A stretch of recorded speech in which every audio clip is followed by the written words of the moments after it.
ஆதியாகமத்தின் புஸ்தகம் 1ஆம் அதிகாரம் 28வது வசனம் சொல்லுது, ஆண்டவர் ஆதாமை நோக்கி, அங்கே ஆதாமை நோக்கி தான் சொல்லுகிறார். ஆனால் அவர்கள்னு இருக்கோம். அவர்கள்னா அந்த ஆதியாகமம் 1ஆம் அதிகாரத்தில் ஆதாம் ஒருத்தர் தான். ஆனால் அவருக்குள்ள ஏவாள் இருக்கிறாங்க, இன்னும் செப்பரேட் பண்ணி எடுக்கலை, தனியாக தான். உங்களுக்கு அது வசனத்தின்படி தெரியணுன்னா வாசிங்க. மல்கியாவின் புஸ்தகம் 2ஆம் அதிகாரம் 15வது வசனத்தை வாசிங்க. மல்கியா 2:15 வாசிங்க.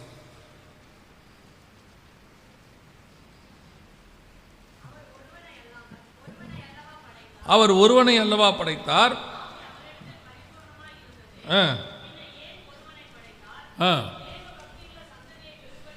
அப்போ ஆண்டவர் படைக்கும் போது ஆதாம் எப்படி படைச்சிருக்கிறாரு? ஒருவனை தான் படைச்சார். அதுக்கப்புறம் 2ஆம் அதிகாரம் 21ஆம் வசனத்துக்கு பிறகு தான் ஏவாள் பிரித்து எடுக்கப்படுகிறார்கள். ஸோ இந்த வசனம் ஆதாம் என்கிறதான ஒரு மனுஷனை பார்த்து கொடுக்கப்படுகிறது. சகலவற்றையும் என்ன செய்யுங்கள்? ஆண்டு கொள்ளுங்கள். 1:28 ஆண்டு கொள்ளுங்கள். படைக்கப்படும் போது ஆதாமுக்கு இன்னும் ஏற்ற துணை உண்டாகவில்லை. சிங்கிள். அவர் உங்கள் பாஷையில் சொன்னால் அவர் என்னவா இருக்கிறாரு? சிங்கிளாக இருக்கிறார். இன்றைக்கி அப்படி தான் சொல்லணும். இன்றைக்கி சொன்னால் தான் சிங்கிள். ஆதாம் என்னவா இருக்கிறாரு?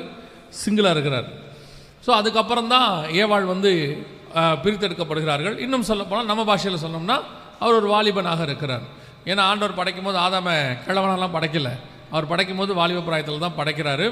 ஸோ ஒரு வாலிபன் இடத்துல கர்த்தர் கொடுக்கிறதான ஒரு வேலை அல்லது அவனுக்கான அழைப்பு அல்லது அவனுக்கு சொல்லப்பட்ட ஒரு காரியம் என்னவென்றால், இந்த பூமியில் உள்ள சகலவற்றையுமே ஆண்டு கொள்ளுங்கள் அப்படின்னு சொல்கிறார். சகலவற்றையும் ஆண்டு கொள்ளுங்கள் அப்படின்னு சொல்லி. ஆனால் அவனுக்கு நேரிட்டது என்ன? வாசிங்க. 3ஆம் அதிகாரம் 24வது வசனத்தை வாசிங்கள். ஆதியாகமம் 3:24. அவர் மனுஷனை துரத்தி விட்டு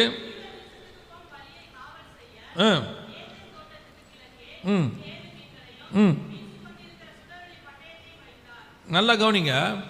ஆதியாகமம் 1:28 சொல்லுது, இந்த உலகத்தையே ஆண்டு கொள்ளுங்கள், பூமியில் இருக்கிற அத்தனையும் ஆண்டு கொள்ளுங்கள் அப்படின்னு சொல்லி அழைப்பு கொடுக்கப்படுகிறது. ஆனால் 3ஆம் அதிகாரம் 24ஆம் வசனம் சொல்லுது, அவன் இருந்த தோட்டத்தை விட்டு அவன் விரட்டப்பட்டான், துரத்திய பின்பு அப்படின்னு இருக்குது. அதுக்கு முந்தின வசனத்தில் கூட கொஞ்சம் டீசெண்டாக இருக்குது. நீங்கள் பார்த்தீங்கன்னா 23வது வசனத்தில் தேவன் அவனை அனுப்பிவிட்டார்னு இருக்கு. ஆனால் அதுக்கு அடுத்த வசனம் சொல்லுது, அவனை துரத்தி விட்டு. அதாவது நம்ம பாஷையில் சொல்லணும்னா ரொம்ப கேவலப்படுத்திட்டாங்க அப்படின்னு சொல்லுவோம்.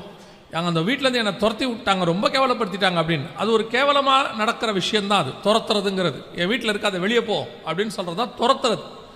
அப்போ இந்த ஆதாமுடைய நிலைமை என்ன? ஆரம்பிக்கும் பொழுது விஷன், அவனுக்கு கொடுக்கப்பட்ட தரிசனம், அழைப்பு அல்லது அவன் உருவாக்கப்பட்டதுக்கான காரணம் என்ன அப்படின்னு பார்த்தீங்கன்னா, உலகத்தையே ஆண்டு கொள்ளுதல். பயங்கரமான விஷன் ஆண்டவர் கொடுத்தது. இப்போது சீஷர்களை பார்த்து சொன்ன மாதிரி, போய் சகல ஜாதிகளுக்கும் சுவிசேஷம் சொல்லி சீஷராக்குங்க. வேர்ல்டு விஷன், ஒரு மிகப்பெரியதான வேர்ல்டு விஷன். அந்த விஷன் என்னவா முடிஞ்சிருச்சு, அந்த தரிசனம் என்னவா முடிஞ்சிச்சு அப்படின்னு பார்த்தீங்கன்னா, பயங்கரமான ஃபெயிலியர்.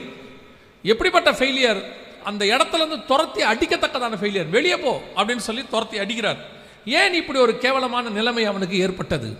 இதே மாதிரி நிலைமை நிறைய பேருக்கு நடந்திருக்குது. இப்போ சிம்சோனை தெரியும். சிம்சோன் மாதிரி ஒரு ஜெயண்ட்டை நீங்கள் பார்க்கவே முடியாது. யூனிக்கான அழைப்பு, அவனுக்கு கொடுக்கப்பட்ட அழைப்பு யூனிக். அதுக்கு முன்னாடி பின்னாடி அப்படி ஒரு ஆள் இல்லை, அந்த மாதிரி ஒரு அழைப்பு. ஆனால் கடைசியில் அவன் எப்படி மரித்து போனான்னு பார்த்தீங்கன்னா, கோமாளியை போல ஜோக்கராக இருந்தாராமா. வேடிக்கை காட்டும்படி கொண்டு வந்து நிறுத்தி இருந்தாங்களா. 2 கண்ணு போயிருந்துச்சு.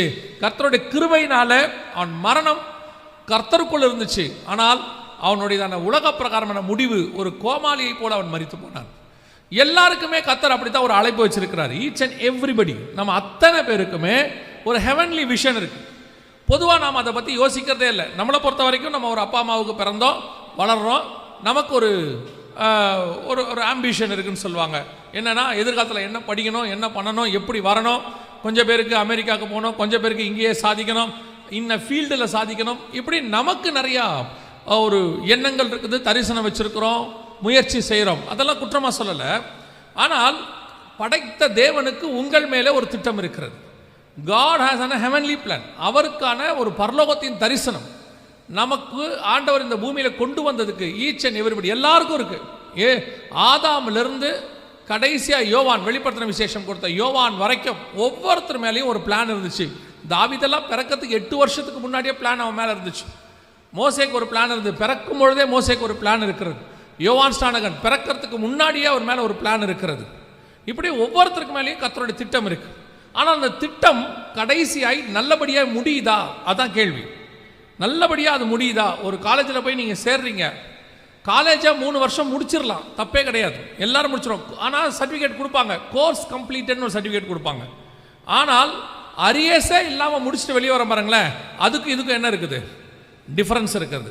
அரியஸே இல்லாமல் நல்லபடியாக முடிச்சுட்டு நம்ம வெளியே வரத்துக்கும், அரியஸை வச்சுட்டு வெறும் கோர்ஸ் கம்ப்ளீட்டட் அப்படின்னு ஒரு சர்டிஃபிகேட் வாங்கிட்டு வெளியே வரத்துக்கும் நிச்சயம் வித்தியாசம் இருக்கு. அதான் பவுல் சொல்றாரு, நல்ல போராட்டத்தை போராடினேன், ஓட்டத்தை முடித்தேன், ஐ ஃபினிஷ்ட் அப்படிங்கிறார்.